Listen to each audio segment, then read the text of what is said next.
Hello, everybody. It's the Historical Gamer once again, and today we're returning to Strategic Command, World War II, World at War.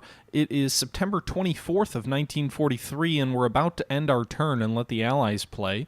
Our German offensive toward the second Soviet capital is underway, although frankly it probably came too late. You can see here to the east, it's raining. The muddy season is already starting to set in, and we've got a wicked river line here that's going to play havoc with any armored offensive on the new Soviet capital here near Kubiajev.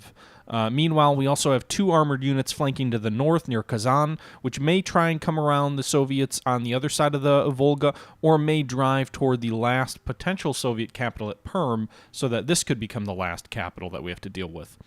We have a large grouping of armored units that are lining up here to drive on this final capital. Meanwhile, the bulk of the Soviet army in the region seems to be focused north of Moscow, and we have a strong infantry line here between us and them. Whether it's strong enough to hold out against the Soviet masses, I don't know, but it is at least in position with good supply north of Moscow here to deal with the Soviets. We have another infantry line here to the west near Vizhev, or Vizhny Volkach, or however you pronounce that, where the Soviets have a tank army and then also some infantry armies as well. These are our corps versus their armies. The good thing is at least the troops we've spotted don't seem to outrank us in terms of firepower. Meanwhile, in the west, near the Baltic states, we have at least temporarily stopped a Soviet assault near Pskov. We've driven back some Soviet infantry units. We have some cavalry units and some heavy tank units in the vicinity, and we also have some other heavy armor that could come up, although I would prefer to rail this new Panzer heavy tank army toward the main battle near the Volga. In the south, near Stalingrad, we're threatening the flank of Stalingrad with a infantry unit up here. This guy will probably die this turn. He's really just bait to get the Soviets to focus this direction rather than down toward the Caucasus. That's because in the Caucasus, we're trying to finish the Soviets off. We have troops adjacent to Baku. We have multiple quality units in the vicinity. We also have armored units. We have mechanized units. But the Soviets keep reinforcing themselves, so as long as they're able to do that, it's a little bit difficult to deal with them. We've destroyed the Soviet heavy tank army here in the south. That had been located near Poti, and we have however you pronounce that, paratroopers near Batumi, and we also have armored units here near Leninka. If we can take Baku, then I think what we'll do is we'll just leave kind of two units here in the south to guard the roads and maybe drive in toward Iran, while the rest of these troops turn north to deal with the Soviet troops near Stalingrad. We'll see if the Soviets pull any of these troops out now that we're kind of threatening their flank near Stalingrad, or if they just move north. I'm not sure. But the Soviets have been getting weaker and weaker every turn lately, at least in terms of manpower. While this may all look not good, but at least not disastrous on the Soviet front, we have some pretty stiff challenges. We're about to lose Egypt. We've already more or less lost Libya. The North African campaign is coming to a close, and if the Americans land in Sicily, we have nothing to oppose them. If they land in Italy, we have very little to oppose them. Likewise, in France, we have a whole bunch of garrison units that may at least slow the Americans up for one turn, but Paris is probably doomed in the event of a serious American counteroffensive. If that does occur, we'll have to rail many of these armored and infantry units back to set up a defensive position against the Americans in France. But my hope is that landing won't occur until 1944, by which point hopefully we have taken these last two Soviet capitals, or at least one of them, and maybe can kind of grind toward the other.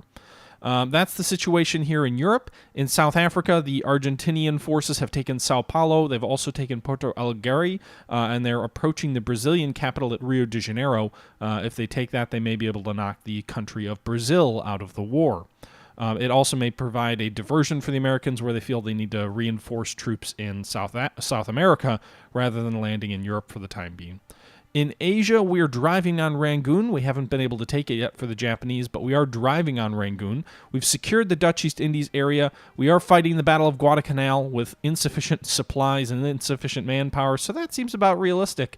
We don't have our Navy in the right area. We've detected at least two American carriers in the Coral Sea region with multiple destroyers, but the Japanese fleet is located far, far west and north in the Andaman Sea, We've just destroyed 2 British warships, badly damaged a 3rd, and have surrounded a British carrier in India. So we'll see if they destroy any of our units next turn, but we've at least bloodied the British Navy in the Indian Ocean. In China, meanwhile, the British have deployed armored units, a level 3 armored unit here. That's a bit concerning. The good thing is they're going to, I think, struggle with supplies here in southern China, but this is a level 3 versus level 2 and 1 infantry. They may be able to do some serious damage down there. But fortunately, the terrain isn't really prone to much in the way of a breakout or anything like that. In northern China, meanwhile, we've taken both the capital of Chongqing, and we've taken the secondary capital somewhere. Where is it? Is it Langkao? Yeah, we took Langkao. And we now have our remaining forces driving on the final Chinese capital at Umrichi, which once that falls will knock China out of the war. So that's the situation for Japan. The American fleet starting to get into the action way far away from where the Japanese fleet is. Japanese fleet is trying to mop up the British fleet, and we have some other units that are kind of over here trying to replenish their manpower and whatnot. But that's the situation in September 1943. We're about to move into October, and I also wonder if the Americans are going to start their counteroffensive against us as well, now that we've identified where some of their carriers are. Can we fly these guys anywhere? We could fly them to Nehru. I don't know if I want to base them that far forward with no infantry support. Anyway, so I think that's what we'll do is we'll go ahead and end the turn. We'll see what the Soviets do. We'll see what the Americans do. We'll see what the Russians do. We'll see what all of the bad guys do. The bad guys being relative, I suppose. And away we go. Tally-ho sub deploys for service. So the British get a sub near Calcutta, I assume that is. Axis success in Syria, 7% swinging to the Allies. That's not enough to bring him into the war yet. A Nobel Prize winner escapes from Denmark. Germany's developing logistics level 3, which is going to be very handy in the Russian theater, where we're already overstretched and undersupplied. So that should help us with our supply in the Soviet Union, deep in the heartland of the Soviet Union, far from our base of supply. And while we do have a lot of headquarters units there, we still have several units that are not getting quite as much supply as we would like. You can see the British are pulling some of their surface units out. That cruiser just pulled out. Chinese and the Soviets may be shifting some troops around. Looks like we just saw a mechanized unit go into position here on this river. That actually might be something we can destroy with our armor relatively easily. We'll see the British just took El Agheila, cutting Libya in two. The Chinese are bringing in additional reinforcements on the road from Gulmud. I've started pulling some of my Japanese troops away from the Chinese theater as well, as it's just we've got too many troops clumped up on a couple of narrow roads that really are insufficient to the purpose of supporting that large of an army. Meanwhile, British sub that just deployed to Calcutta on the same turn is able to attack against our heavy cruiser. That's a little frustrating. American carriers bombing our troops on Guadalcanal because, of course, we have no way to deal with them because our carriers are on the wrong side of the ocean. I could race my carriers in that direction, but that would probably be ill-advised, as I would end up leaving part of my carriers to engage the American carriers and part of my carriers being out of position. So probably best not to do that for now. Meanwhile, Soviet mechanized counterattacks and infantry counterattacks to the north of Moscow here, near Vladimir. We'll see if they destroy this infantry corps. They got pretty damn close. Ah, there he goes. So they destroyed one of our infantry corps here. Pretty strong force to the north of Moscow. It's a bit concerning. They just destroyed that Italian unit, which we said was a little bit of a bait, if you will, for the Soviets to try and lure them away from what I feel like is my weak spot here to the south, where all of our troops could kind of easily be cut off in the Caucasus. So we'll have to see how things shape up there. Meanwhile, British troops moving into the heart of China. Cairo falls, so Egypt will swing back to the Allies with all of her vast sums of wealth. At least I assume vast sums of wealth. I don't know. I didn't really seem to get much of an economic boost from them. But we'll see. It's definitely rainy season, though. We can see the mud is set in. The rain has set in. So only one attack here along this rail line to the west of Morokoviska, or however you pronounce that, fortunately. The other 2 infantry units were used up attacking here in the north.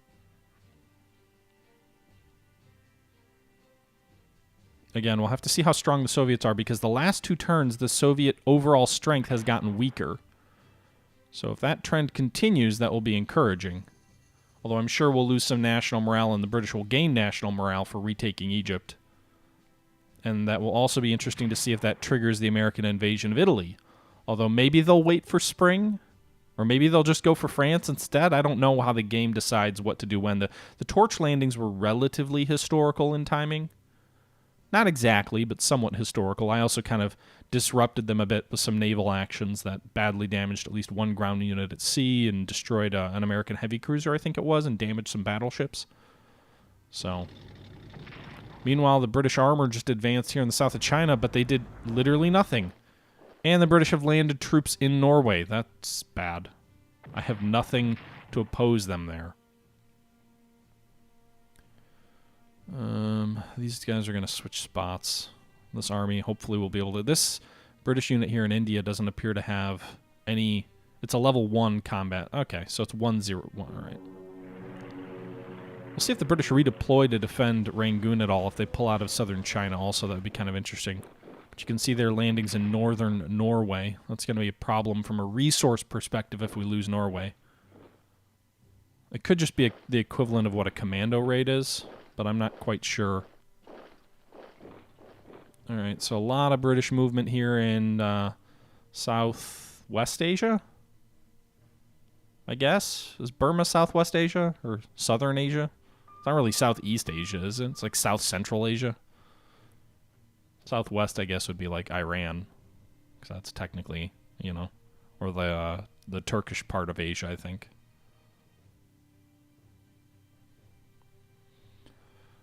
Alright, more American carriers bombing our troops in Guadalcanal. Fortunately, it's not doing any actual damage. It may be doing some morale damage, I'm not sure. I did lose a sub in that area. The Allies are moving their destroyers around. There is an American battleship here, which perhaps we could attack. This cut-off Soviet corps just lost attrition damage. Allies liberate Egypt. Azores leases bases to the UK. Osaka mobilizes the Home Guard. Partisan activity in China. Oh, god damn it. Another Chinese partisan unit grows. And it's about to be near the end of October of 1943, and we'll see what the weather situation is in Russia. Alright, so we lost the I-19, which I figured would be destroyed. The German 8th Corps, or 13th Corps, was destroyed. The Italian 26th Corps was destroyed, and the Egyptian-Libyan garrison was destroyed. Meanwhile, the Soviets suffer some attrition losses. They liberate Egypt. I don't know what the trigger is on those Japanese Home Guard units being raised is. One needs to wonder where... Oh, God. American battleships. Carriers! Alright, well, I did some damage. We detected the American carrier fleet. Jeez, that's a strong fleet. If only my fleet was in position to actually take advantage of that. They are not.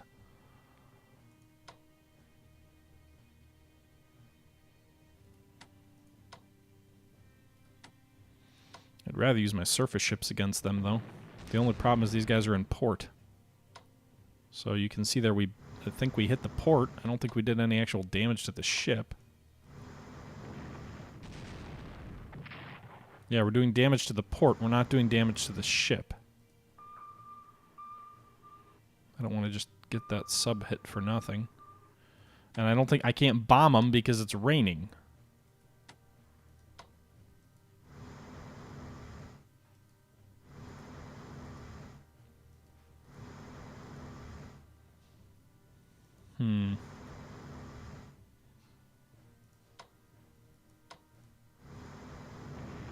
Can we do any damage to the goddamn carrier?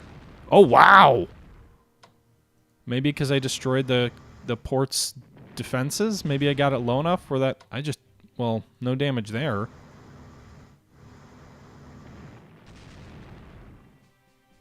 Well, how did I do that?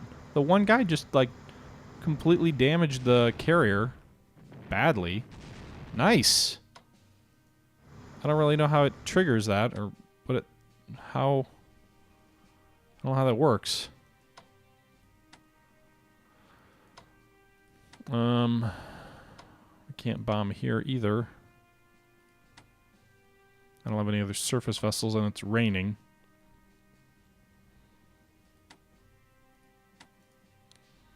Alright, we'll reinforce the destroyer. This carrier's all ready for sea. Move it south. We're going to reinforce the aircraft on this carrier. This carrier is all ready. I'm going to start inching toward confrontation with the American fleet. As much as I'd like to finish off this enemy carrier, we'll see kind of where it's at. Next turn, this guy needs to retreat to get reinforced a little bit. Alright, so we badly damaged that carrier. Its hull strength is down to 2.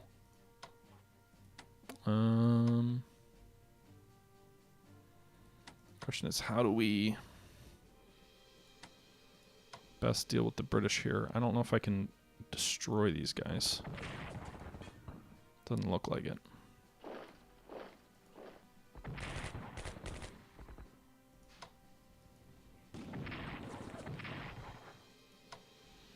So I can't quite take Rangoon this turn either. British Special Forces are being hindered by poor supply.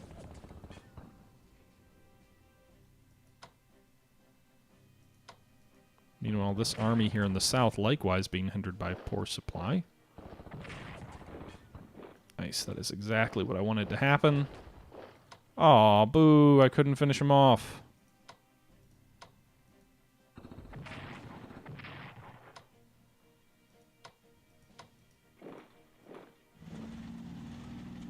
Damn. Alright, let's switch these guys.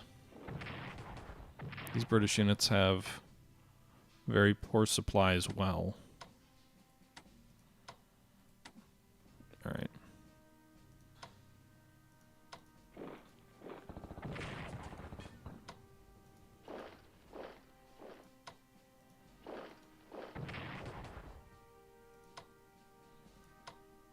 Alright, let's see if we can finish these guys off with air units. We'll try and bomb these guys to nothing. Man, the Chinese all of a sudden get a lot of interceptors. There we go. They're dead. Alright, one more Chinese unit destroyed.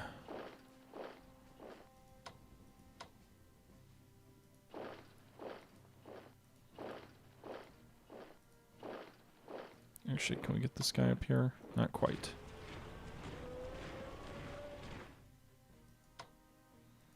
These guys have already bombed. These strategic bombers will hit Golmund and will hit its supply at least. Nice, and they did some damage to the units there.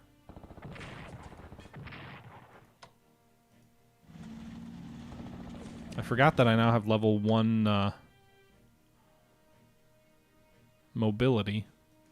At least the capability for level 1 mobility.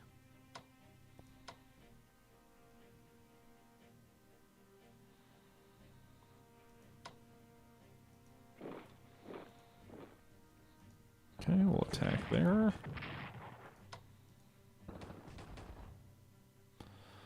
Alright, so we're slowly working our way toward Umrichi. Meanwhile, these guys have to go deal with these partisans.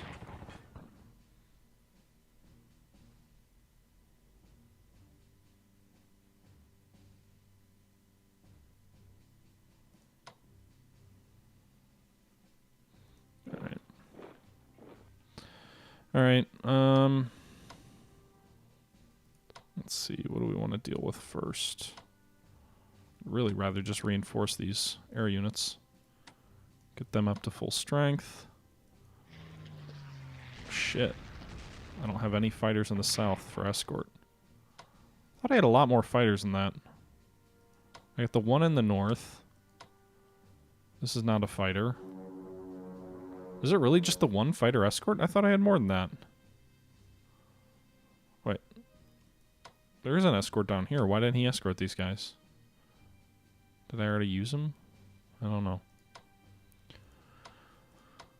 Alright, so let's switch these guys.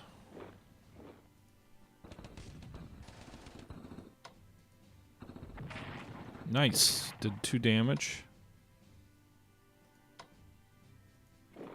Alright, so we're going to move those guys around. We didn't really accomplish a lot in Burma here. Or with the fleet, really. But we're kind of pulling back to deal with the Americans. How are these guys doing? They actually still have 7 supply. Their readiness is low. The Americans keep reinforcing their garrison on Guadalcanal and keep being unable to overwhelm it. I'd like to bring my maritime bombers over. I don't know how long a range they have. We'll base them out of Nehru, maybe. At least get them in the field of action-ish. We're going to start moving the Navy over that way next turn or two. Probably need to reinforce, though, and make sure they're all up to strength. Don't! No! I wanted to attack. Well, that did nothing. We haven't actually fully lost our North African colony yet, although Egypt fell. Interestingly enough, the fall of Egypt doesn't transfer the whole area back over to the British. They have to physically move in and occupy. So that's good for us. You know, that kind of brings us back to the Russian front. Question is, what can we do here? Well, this guy can chew up this mechanized formation pretty effectively.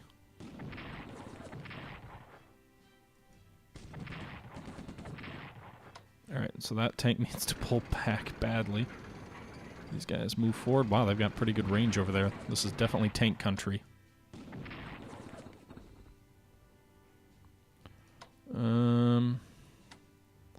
Stukas, can you finish off this guy? You can.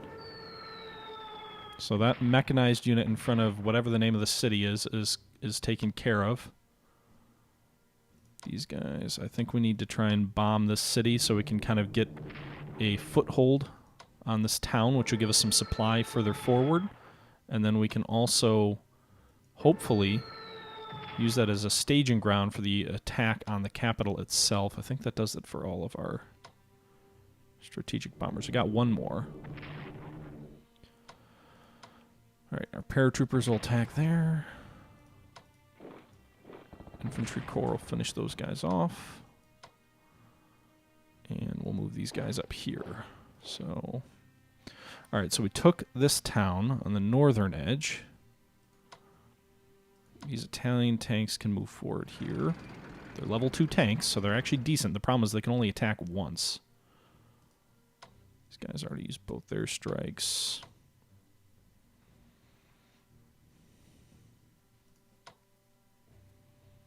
I don't know.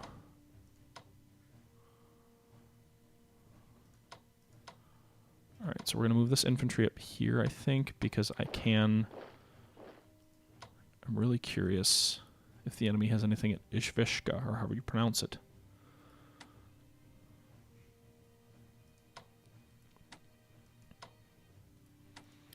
These guys need to reinforce.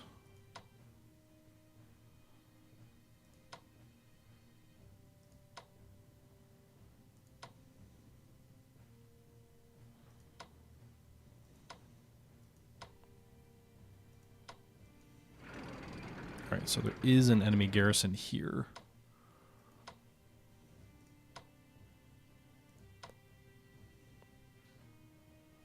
Alright, let's attack here.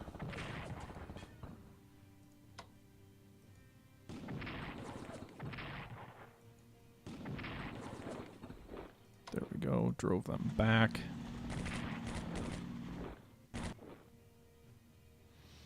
As much as I would like to continue pursuing those guys, that would probably be a little bit futile. Or not futile, but unwise. Unless can these... I can move these guys here. Move this down here.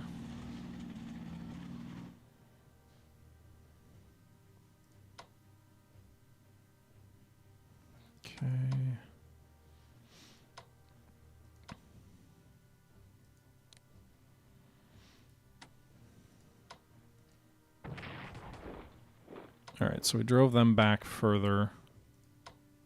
Oh, nice. I forgot about this armored unit.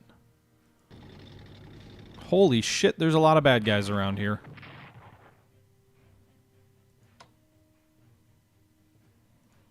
So we finished off that army. I really wish I could pull this unit back, though. We are flanking the bejesus out of these guys in the north. Alright, so these guys can still attack. These guys can attack twice. These guys can move, so we'll do this.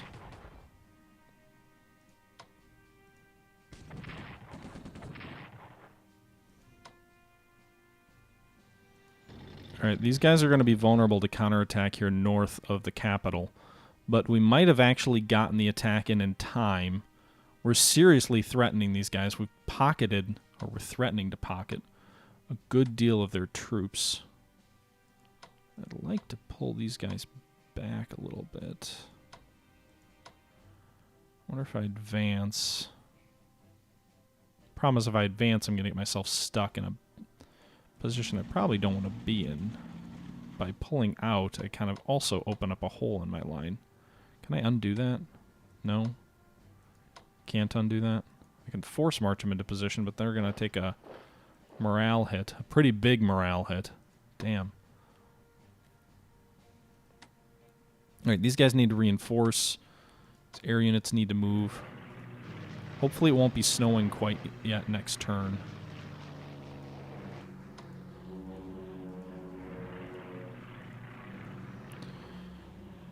Alright, meanwhile, these guys have good supply, and they're slightly dug in. These guys are really dug in with really good supply. We're also going to max them out to level 10. These guys are not dug in, but they can at least get to max entrenchment.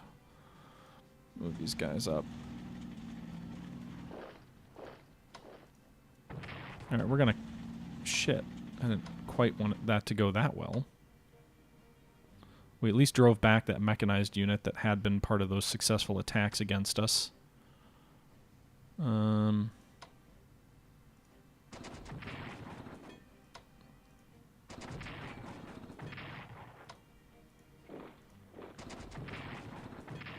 so we lost some casualties here, but we did substantially damage this armored unit, which should put a damper on any sort of Soviet counterattacks here. We're going to operate these heavy tanks here all the way to the front.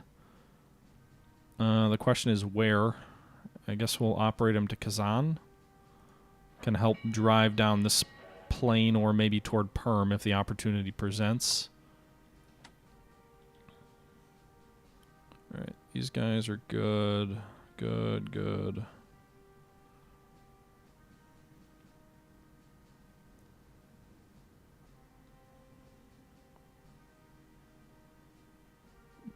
Alright, I think we're good on the partisan situation. Why can't these guys reinforce? I guess we'll pull back there. None of these troops have good enough supply to reinforce.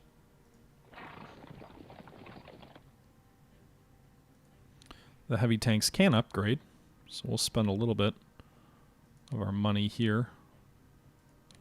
So these guys are going to be level 3 heavy tanks. But I have no supply over here because I don't have enough headquarters. So that's a challenge. This headquarters also really should move east.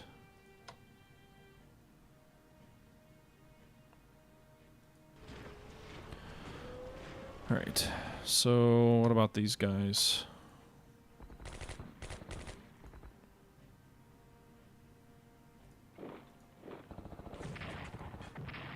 Nice.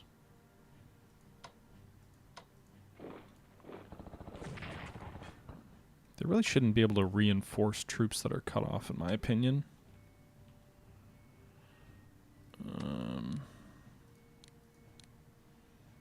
Those guys are going to be fully reinforced.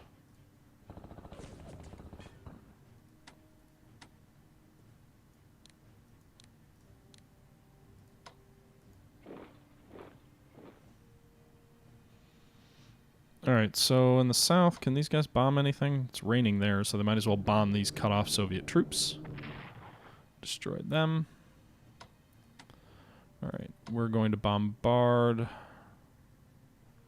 This question is, who do we bombard? Do we bombard Baku itself? We'll knock the entrenchment down to 0.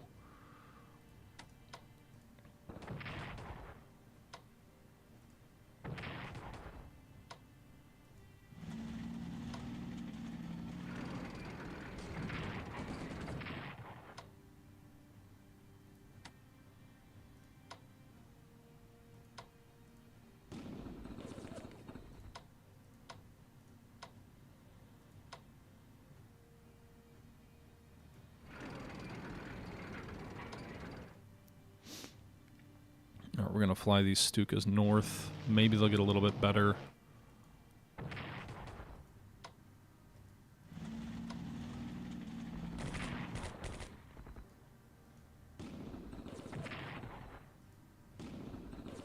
Well, fuck those Soviets. God damn.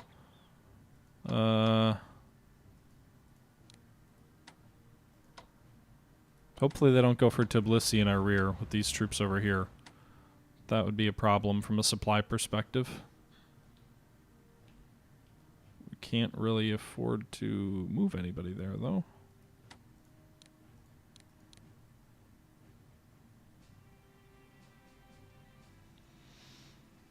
Alright, I'm really trying to take Baku, but I can't get over the goddamn hump. Hopefully the experience of these Soviet troops will go down a little bit more and open things up a bit for us.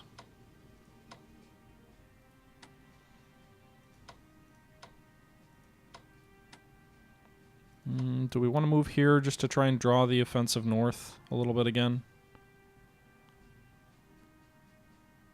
Or we just move here to protect them so they can't get too much focus on any one of our units?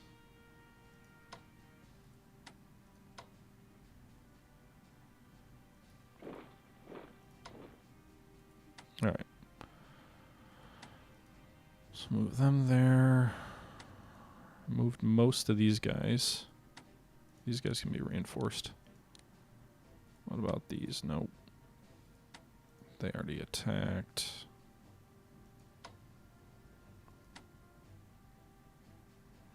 Alright. We'll have to see what we do there. If they go for Italy, we're so fucked. So I think we did Japan. The only thing we haven't done yet is Argentina, I don't think. Looks like the Brazilians just have a garrison unit in Rio de Janeiro.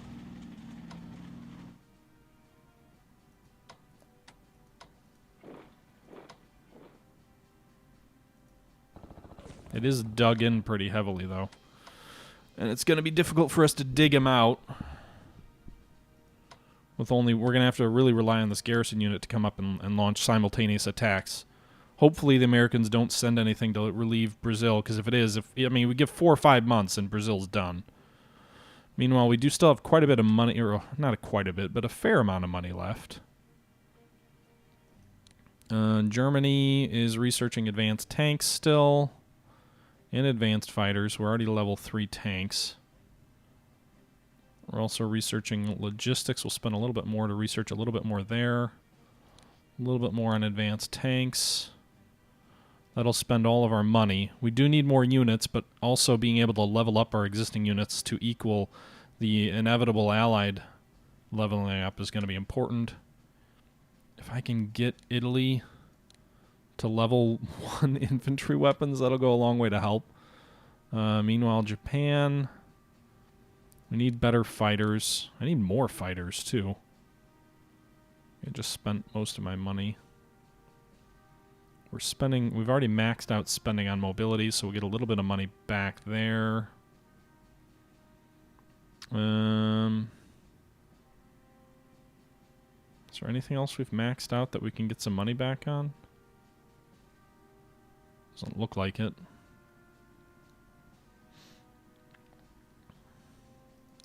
So for Japan, we don't have enough money for Germany or Italy anymore. What's our diplomacy situation with Syria? 78%? And we still have a pretty high chance of luring them one way or the other. So maybe we can lure them into the war, although I would have thought the fall of Egypt would have swung them wildly away from us. Where's Turkey at? I know the Allies were trying to woo Turkey. Okay. Alright, let's see. Purchase. Japan. What do we want to purchase? We can get a mechanized unit for the Japanese, which might be useful in Asia against these large allied armies. We can afford a mechanized unit, too. A kick-ass mechanized unit. So we'll purchase that. They won't be ready till February of next year, but they will be level 2 1-1s, so that'll be useful in the China theater or in the Burma theater.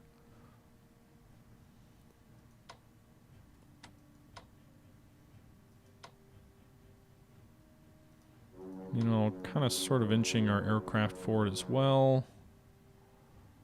I thought I had way more fighters. I don't know where all my freaking fighters went for Japan.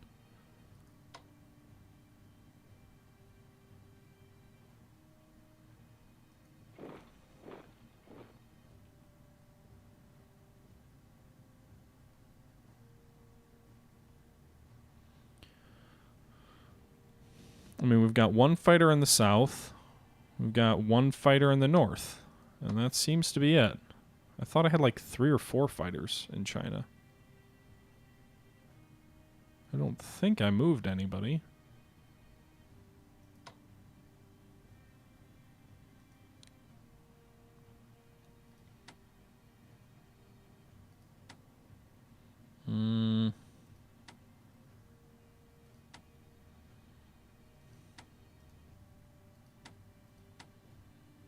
Man, I would really love for more troops on Guadalcanal.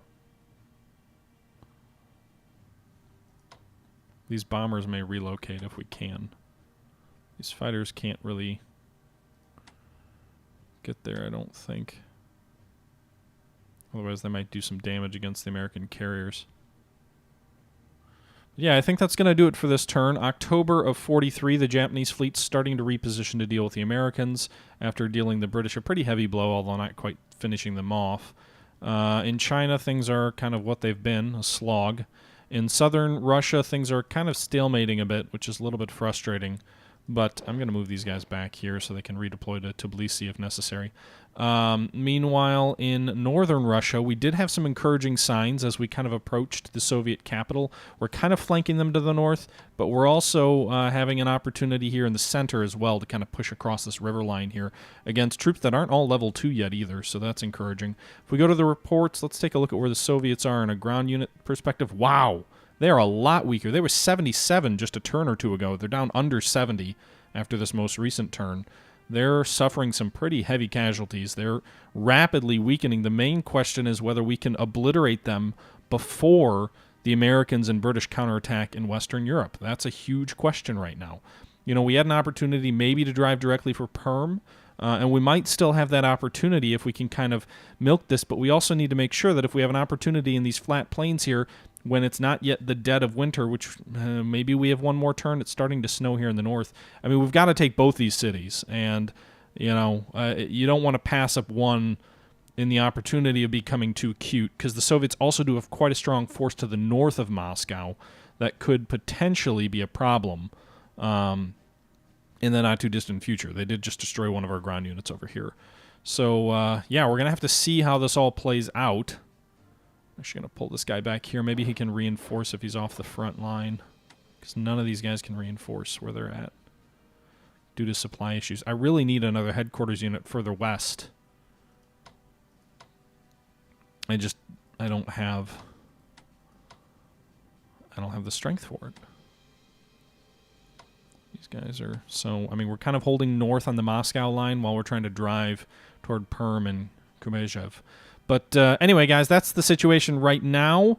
We'll see how things play out. They still have a pretty strong force near Stalingrad as well for counterattacks against a pretty wide gap in our lines. So, you know, if the Soviets got really aggressive and sort of exploited some of our weak areas, we could be in some trouble. But we'll see. We'll see what the AI does. That'll be for next time, however. I appreciate you guys for tuning in once again, and welcome back to the series. I've been away a little bit. I was on a short vacation, so I know my videos have been a little bit sporadic of late, but we're getting to where the rubber meets the road, and we're going to see how this all plays out.